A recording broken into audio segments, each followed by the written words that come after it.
इस कहानी की शुरुआत में हमें बारसून नाम का एक प्लेनेट दिखाया जाता है। इंसानों को लगता था कि पृथ्वी के सिवा ऐसा कोई भी प्लेनेट नहीं है जहाँ पर जीवन मौजूद है, लेकिन वो सब तो पूरी तरीके से गलत थे। इस बारसून प्लेनेट पर तो कई सारे अजीब प्रजातियों के क्रिएचर्स और एलियंस रहा करते थे। अब हमें उसी प्लेनेट पे हीलियम और जोडाइंगा नाम की दो ग्रुप्स दिखाए जाते हैं। वो दोनों ग्रुप्स पूरे प्लेनेट पर अपना एकत्र राज्य पाने के लिए एक दूसरे से लड़ाई कर रहे थे। उन लोगों के पास तो उड़ने के लिए अजीब तरीके की स्पेसशिप भी मौजूद थी, जिसकी मदद से दोनों ग्रुप एक दूसरे के ऊपर हवाई हमला करते जा रहे थे। तभी अचानक हमें 3 एलियंस दिखाए जाते हैं जो उड़ते हुए जोडाइंगा के राजा जॉर्डन के पास आकर कुछ कहने लगे थे। उन तीनों एलियंस में से शैन नाम का एक एलियन जॉर्डन को दिव्य शक्ति की एक कवच दे रहा था। इस कवच के अंदर तो अनलिमिटेड टाइप की शक्तियां मौजूद थी। शैन ने जॉर्डन को बताया कि हमारी देवी ने तुम्हें चुना है और अगर तुम प्लान में साथ दोगे तब ये पूरा प्लेनेट तुम्हारा हो जाएगा। जॉर्डन में तो उस दिव्य शक्ति का यूज करके अपने अपोजिट ग्रुप यानी कि हीलियम वालों पर हमला करना स्टार्ट कर दिया था, जिससे कि वो एक ही बार में पूरी बड़ी सी स्पेसशिप को मार के गिरा देता है। इन सारी चीजों से हम अंदाजा लगा सकते हैं कि दिव्य शक्ति में कितनी ज्यादा पावर्स है। अब हमें इन सारी चीजों के बाद पृथ्वी पर जॉन कार्टर नाम का एक आदमी दिखाया जा रहा था। जॉन तो अपने भतीजे एडगर के लिए एक लेटर लिखता है और उसे पोस्ट करके वापस आ जाता है। जॉन ने नोटिस किया कि उसका लगातार कोई न कोई तो पीछा कर रहा है,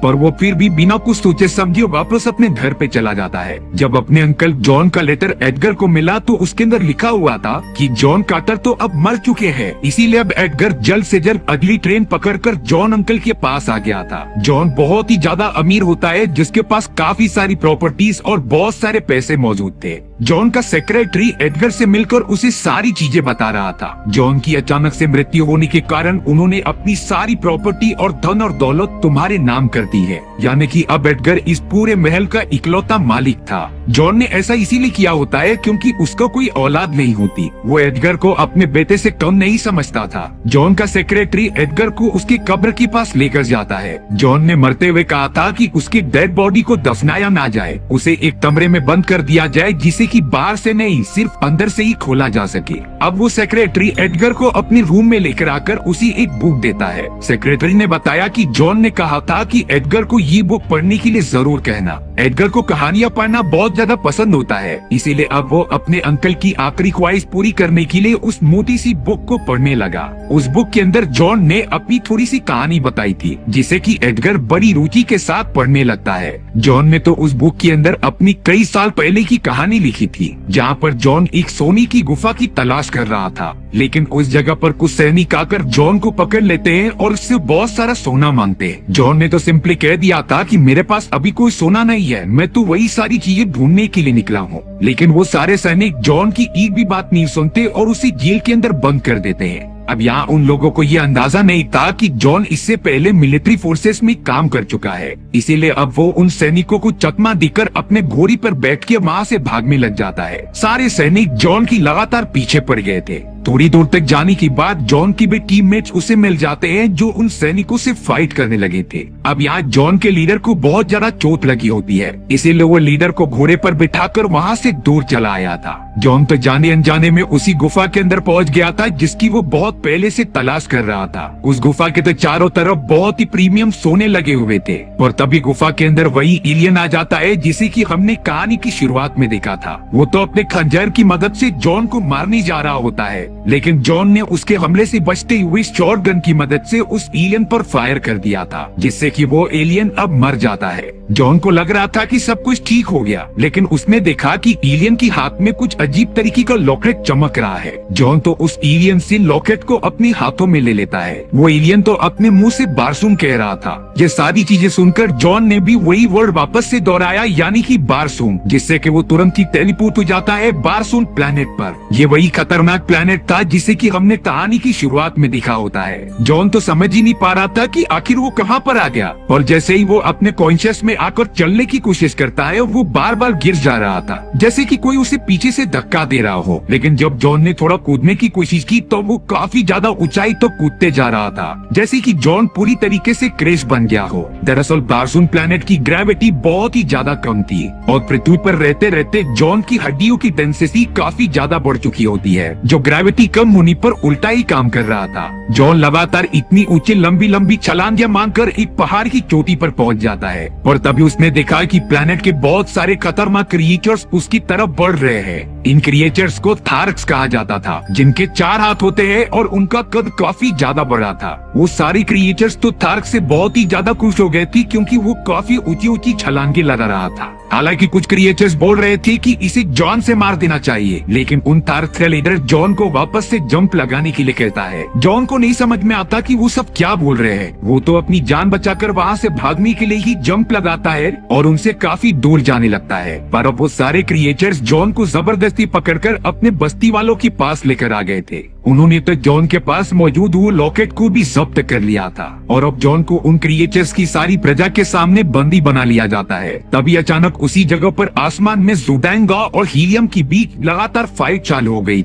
दोनों की बड़ी बड़ी स्पेसशिप एक दूसरे पर हमला करते जाती है, लेकिन अब ज़ोडेंगा वासियों के राजा जॉर्डन के पास वो भव्य शक्ति की गॉम्बलेट मौजूद था, जिनकी पावर्स की मदद से वो हीलियम वालों को लगातार खत्म करता जाता है। कोई भी जॉर्डन की इस शक्ति के सामने टिक ही नहीं पाता। इन सारी चीजों के बारे में हीलियम की भी राजा को पता चल चुका होता है। वो सब तो जॉर्डन को हरा ही नहीं सकते, इसीलिए जॉर्डन ने हीलियम के राजा के सामने एक प्रस्ताव रखा। हीलियम के राजा को अपनी बेटी डेजा की शादी जॉर्डन के साथ करानी होगी, और अगर ऐसा नहीं हुआ तो जॉर्डन अपनी पावरफुल शक्तियों का यूज करके सारे हीलियम वासियों को खत्म कर देगा। उसके बाद वो जबरदस्ती डेजा से शादी कर ही लेगा। जहाँ पर हीलियम के राजा की बेटी डेजा खुद ही एक योद्धा थी और वो तो जॉर्डन से बहुत ही ज्यादा नफरत करती थी। इसीलिए डेजा वहाँ से भागते हुए अपनी टीम्स की मदद कर रही होती है अपने अपोजिट ग्रुप ज़ोडेंगा वासियों को खत्म करने के लिए। लेकिन अब जॉर्डन ने उस पूरी स्पेसशिप को डिस्ट्रॉय कर दिया था, जिससे डेजा आउट ऑफ कंट्रोल होकर स्पेसशिप से नीचे गिरने वाली थी। वो तो सिर्फ एक लकड़ी के टुकड़े के सहारे लटकी भी होती है। और अब ये सारी चीजें जॉर्डन उन थार्क्स के पास मौजूद दूरबीन से देख रहा होता है। जॉन ने देखा कि एक लड़की मुसीबत में पड़ी है, इसीलिए जॉन सारी हथकड़ियां तोड़कर एकदम ऊंची ऊंची छलांगे लगाते हुए उसे बचाने चला जाता है। राजकुमारी डेजा जैसे ही गिरने वाली थी, जॉन ने उसे तुरंत ही जाकर पकड़ लिया था। एकदम सेफली लैंड करने के बाद राजकुमारी डेजा तो जॉन को देखते ही जा रही थी और अब उनके ऊपर ज़ोडेंगा वासियों के बहुत सारे सिपाही हमला करने आ जाते हैं,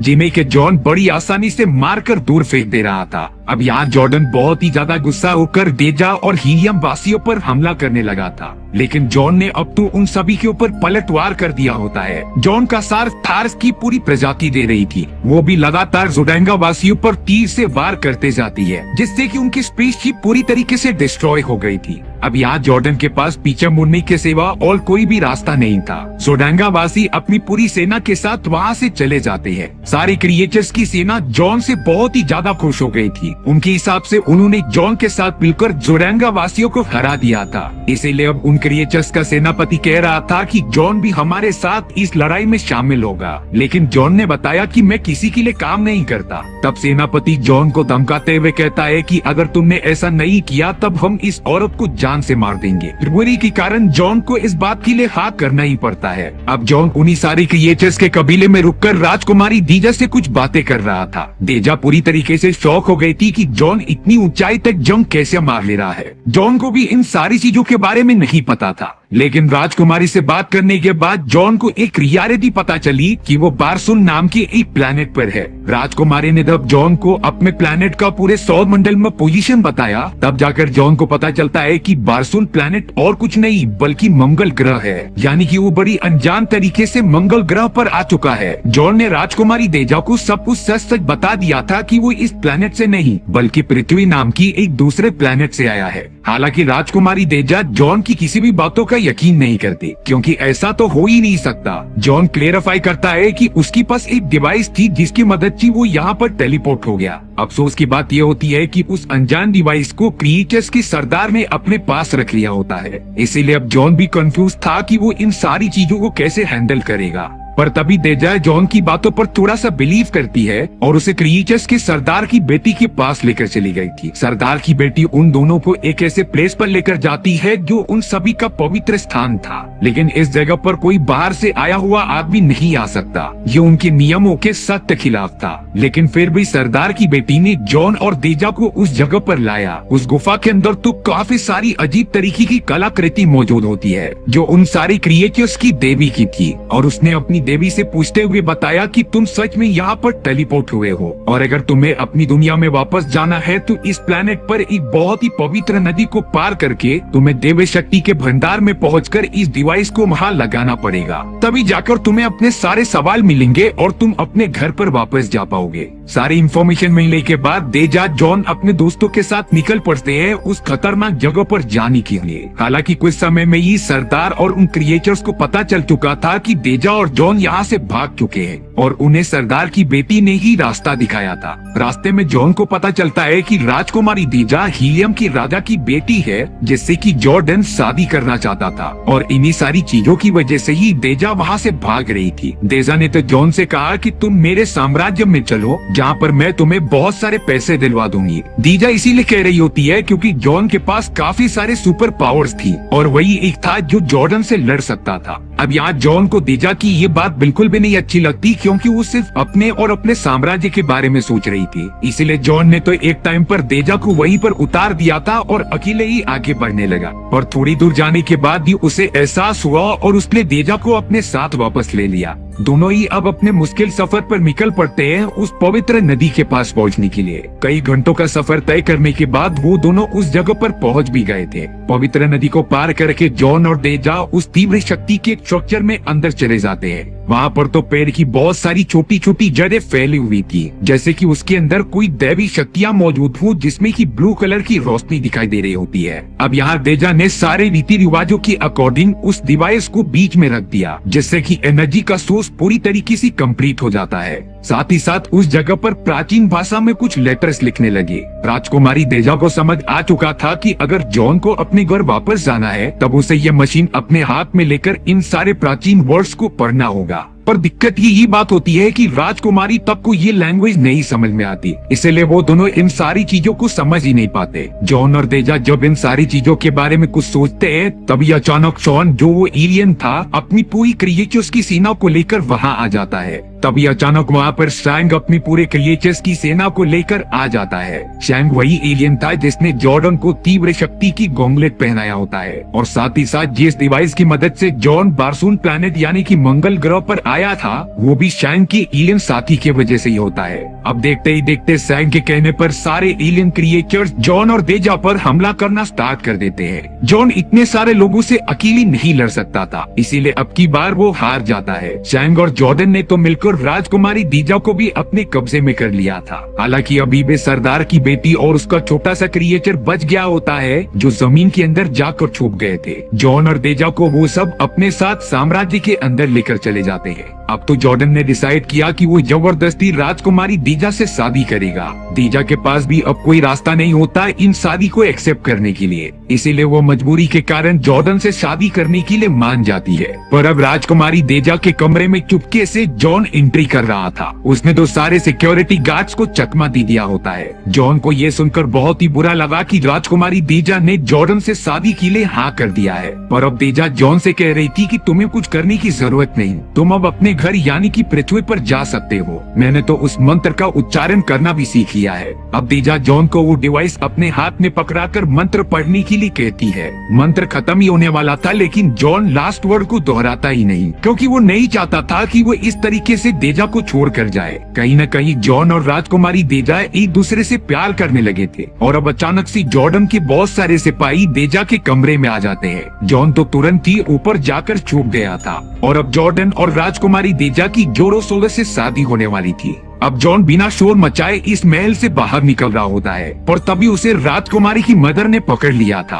वो तो जॉन के ऊपर कुछ जादू कर देती है जिससे कि जॉन एक जगह पर रोक ही जाता है। थोड़ी देर बाद पता चला कि ये राजकुमारी की मदर नहीं बल्कि वही खतरनाक एलियन शैंग है जिसके अंदर किसी भी लोगों का रूप धारण करने की एबिलिटी मौजूद थी। अब यहाँ पर शैंग ने जॉन को एक डिवाइस की मदद से अपने पूरी तरीके से कंट्रोल में ले लिया था। शैंग जॉन को बाहर लेके आकर बताता है कि मेरी नजर तुम पर पहले दिन से थी, तुम जरूर दूसरे प्लेनेट पर आए हो जिससे कि तुम्हें इस प्लेनेट पर अजीब तरीके की पावर्स मिल गई है और ये होना भी लाजमी था। जॉन तो यहाँ पर शैंग से पूछता रहता है कि आखिर तुम ये सारी चीजें क्यों कर रहे हो। तब जाकर शैंग ने अपनी एलियन प्रजाति का असली मकसद बताया। दरअसल शैंग जैसे एलियंस एलियंस अमर होते थे, इसीलिए उनके साम्राज्य ने डिसाइड किया कि वो पूरे ब्रह्मांड की ग्रह पर कब्जा करेंगे। लेकिन ये सारी चीजें वो खुद नहीं बल्कि बल्कि दूसरों के माध्यम से कराना चाहते थे। इसीलिए वो सब अलग अलग प्लेनेट पर जाकर अपनी नव्य ग्रह की शक्ति उस इंसान को देते थे जो कि मंद बुद्धि और क्रूर होता था, जैसे कि जोडेंगा का राजा जॉर्डन। इसी तरीके से उन लोगों ने कई सारे प्लैनेट्स को कब्जे में किया था। जॉन को तो इस बारे में पता चला कि सैंग मंगल ग्रह को अपने कब्जे में कर अर्थ की तरफ बढ़ने वाला है, यानी कि अर्थ की भी हालत पूरी तरीके से खराब हो जाएगी। जॉन तो बिल्कुल भी नहीं चाहता था कि ऐसा हो। शैंग तो अब जॉन को जान से मारने के लिए एक जगह पर लेके जाता रहता है, और तभी अचानक वहाँ पर एक छोटा सा क्रिएचर आ गया था जो जॉन के साथ सफर में साथ था। उस छोटे क्रिएचर ने तो शैंग को बहुत ज्यादा मारा और उसके हाथ पर लगे डिवाइस को तोड़ दिया, जिससे कि जॉन और शैंग की कैद से आजाद हो जाता है। वो छोटा क्रिएचर जॉन की मदद कर रहा था इस जगह से बाहर निकलने के लिए। जॉन तो उस जगह पर मौजूद एक उड़न खटोले को लेकर उड़ने लगता है। शैंग के कहने पर बहुत सारे सिपाही जॉन का पीछा करने लगे थे, लेकिन प्रॉब्लम की बात एक और थी कि जॉन को ये सारी प्लेन्स उड़ाने नहीं आती। अब सरदार की बेटी जो उसी जगह पर मौजूद होती है, वो जॉन की मदद कर रही थी उन सैनिकों के प्लेन्स को डिस्ट्रॉय करते हुए। पर थोड़ी दूर तक उड़ने के बाद ही जॉन का प्लेन उस रेगिस्तान में गिरकर डिस्ट्रॉय हो जाता है।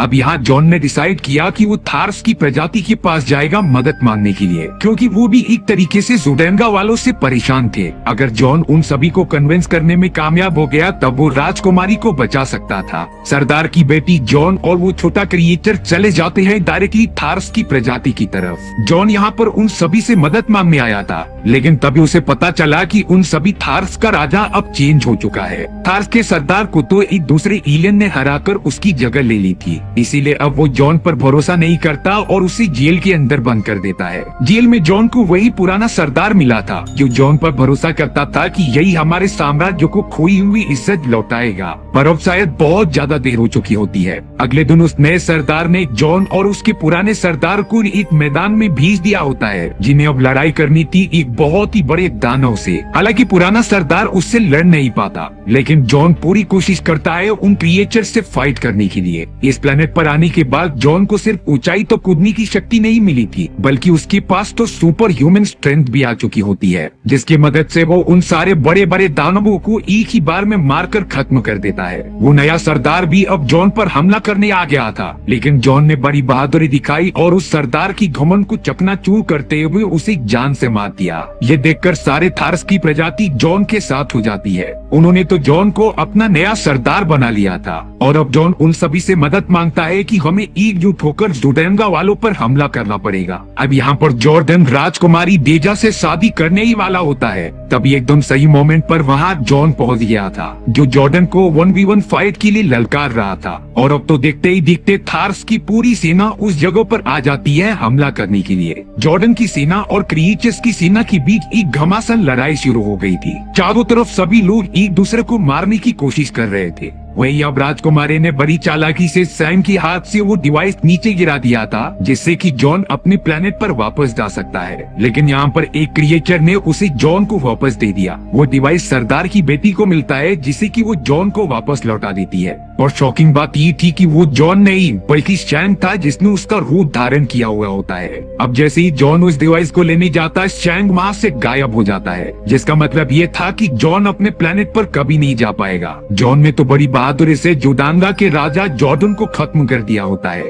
और अब उसने डिसाइड किया कि वो इसी जगह पर रहकर डेजा के साथ शादी करेगा और यहाँ के सारे साम्राज्य की सत्ता संभालेगा। हमें कई महीनों बाद का सीन दिखाया जाता है जहाँ पर जॉन और डेजा ने शादी कर ली होती है। दोनों बहुत ही अच्छी लाइफ जी रहे थे। जॉन तो एक रात अपने बालकनी में खड़ा होता है, तभी अचानक शैंग आ गया था, जो जॉन के बॉडी पर हाथ रख के वो वर्ड्स कहता है जो उस प्राचीन गुफा में लिखे हुए थे। अगले मोमेंट में जॉन वापस अपने अर्थ पर चला गया था। जॉन ने जब आंखें खोली तब वो उसी गुफा में मौजूद था जहाँ से वो मंगल ग्रह पर गया होता है। उस जगह पर तो जॉन के सरदार की डेड बॉडी भी मौजूद थी, जो अब कंकाल बन चुकी होती है। यानी कि इस बात से जॉन को पता चला कि जब वो टेलीपोर्ट हुआ उसकी एक्चुअल बॉडी पृथ्वी पर ही मौजूद होती है। लेकिन अब जॉन को बहुत ही ज्यादा अफसोस हो रहा था कि वो डिवाइस ना होने के कारण वो मंगल ग्रह यानी कि राजकुमारी डेजा के पास वापस नहीं जा सकता। अब यहाँ जॉन के पास सोने से भरी हुई पूरी गुफा मौजूद थी, जिसकी मदद से उसके पास काफी सारे पैसे आ गए थे।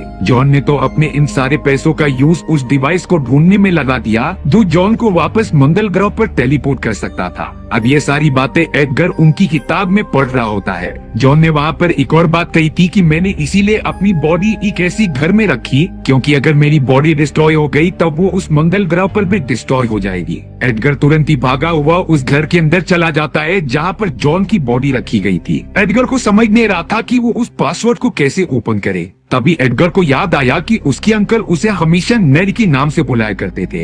एडगर तुरंत ही दरवाजे पर लगे उस पैटर्न को मैच कर देता है जिससे कि दरवाजा लिटरली ओपन हो गया था। लेकिन तभी अचानक से एडगर के पीछे एक आदमी निकलता है जो कि जासूस था। वो एडगर को मारने ही जाता तभी उसके पीछे से जॉन आकर उस जासूस को मार देता है। जॉन को देखकर एडगर बहुत ही ज्यादा खुश हो गया था। अपने अंकल जॉन को जिंदा देखकर एडगर तो बहुत ज्यादा ही खुश हो गया था। अब यहाँ जॉन उस जासूस की जेब में से वही डिवाइस निकाल लेता है जिसकी मदद से वो टेलीपोर्ट हो सकता था मंगल ग्रह पर। तब जाकर जॉन एडगर को बताता है कि ये सारा प्लान मेरा ही था। मैं तो कभी मरा ही नहीं होता जो इस कमरे के अंदर जाऊं, जिससे कि मैं एक तरीके का नाटक करने लगा कि मुझे ये डिवाइस मिल चुका है और ये एलियन जो कि एक जासूस था वो मेरे पीछे जरूर आएगा। और इसी तरीके से जॉन का प्लान एकदम सक्सेसफुल हुआ और उसके पास वो मशीन भी आ गई। अब जॉन एडगर को अलविदा कहता है और उस रूम के अंदर चले जाता है डिवाइस को लेकर। जॉन ने एडगर से कहा कि मेरी सारी प्रॉपर्टी अब तुम्हारी हो चुकी है, सिर्फ इसका ध्यान रखना कि मेरी बॉडी सही सलामत रहे।